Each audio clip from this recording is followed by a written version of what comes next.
আসসালামু আলাইকুম প্রিয় দর্শকবৃন্দ, আপনাদের সবাইকে স্বাগত জানাচ্ছি আমাদের আজকের বিশেষ জব আপডেট নিউজে।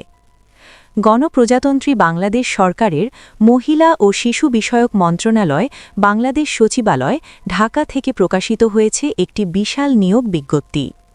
রাজস্ব খাতের শূন্য পদসমূহ পূরণের লক্ষ্যে প্রকৃত বাংলাদেশী নাগরিকদের নিকট থেকে অনলাইনে আবেদন আহ্বান করা হয়েছে। যারা সরকারি চাকরির জন্য অপেক্ষা করছেন তাদের জন্য এটি হতে পারে দারুণ একটি সুযোগ। চলুন বিস্তারিত জেনে নেওয়া যাক পদের বিবরণ ও সংখ্যা।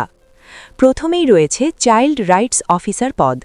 এই পদে নিয়োগ দেওয়া হবে মোট ৬৪০টি। শিক্ষাগত যোগ্যতা হিসেবে স্বীকৃত বিশ্ববিদ্যালয় হতে স্নাতক বা সমমানের ডিগ্রি থাকতে হবে। দ্বিতীয় পদ প্রোগ্রাম অর্গানাইজার।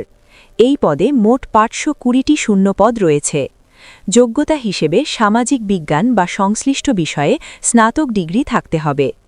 তৃতীয় পদ অফিস সহকারী কাম কম্পিউটার মুদ্রাক্ষরিক। এখানে নিয়োগ দেওয়া হবে মোট ৪৫০টি পদে।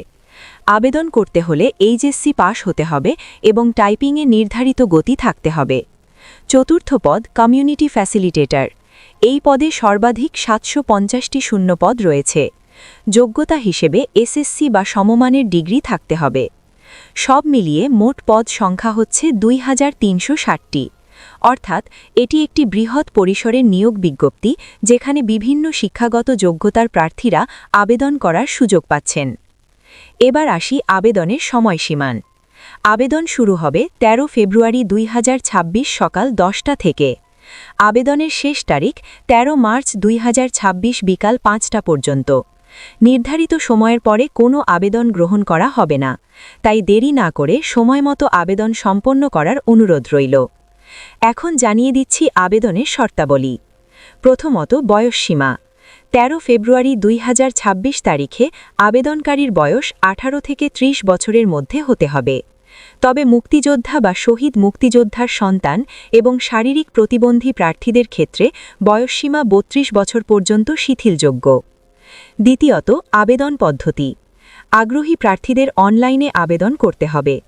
আবেদন করা যাবে http://mowca.teletalk.com.bd অথবা মন্ত্রণালয়ের নিজস্ব ওয়েবসাইট www.mowca.gov.bd এর মাধ্যমে। তৃতীয়ত আবেদন ফি। পদের ধরন অনুযায়ী নির্ধারিত পরীক্ষার ফি টেলিটক প্রিপেইড সিমের মাধ্যমে আবেদন করার ৭২ ঘণ্টার মধ্যে জমা দিতে হবে। নির্ধারিত সময়ের মধ্যে ফি প্রদান না করলে আবেদন বাতিল বলে গণ্য হবে। চতুর্থত প্রবেশপত্র। আবেদন সফলভাবে সম্পন্ন হলে প্রার্থীর মোবাইল নম্বরে এসএমএস-এর মাধ্যমে প্রবেশপত্র ডাউনলোডের নির্দেশনা পাঠানো হবে। বিশেষ দ্রষ্টব্য হিসেবে জানিয়ে দেওয়া হয়েছে, নিয়োগ সংক্রান্ত যে কোনো পরিবর্তন বা সংশোধনী মন্ত্রণালয়ের ওয়েবসাইটে নিয়মিত প্রকাশ করা হবে এবং কোনো প্রকার তদবির প্রার্থীর অযোগ্যতা হিসেবে বিবেচিত হবে। সুতরাং যারা সরকারি চাকরির মাধ্যমে দেশের নারী ও শিশু উন্নয়নে কাজ করতে আগ্রহী, তাদের জন্য এটি একটি গুরুত্বপূর্ণ সুযোগ। যোগ্যতা অনুযায়ী সঠিক পদে আবেদন করুন এবং প্রস্তুতি নিতে শুরু করুন এখনই। আজকের আপডেট এখানেই শেষ করছি। ভিডিওটি ভালো লাগলে অবশ্যই আমাদের চ্যানেলটি লাইক, কমেন্ট এবং সাবস্ক্রাইব করবেন। আর এই গুরুত্বপূর্ণ নিয়োগ বিজ্ঞপ্তির খবরটি আপনার বন্ধু ও পরিচিতদের মাঝে শেয়ার করে দিন, যাতে তারাও উপকৃত হতে পারে। আল্লাহ হাফেজ।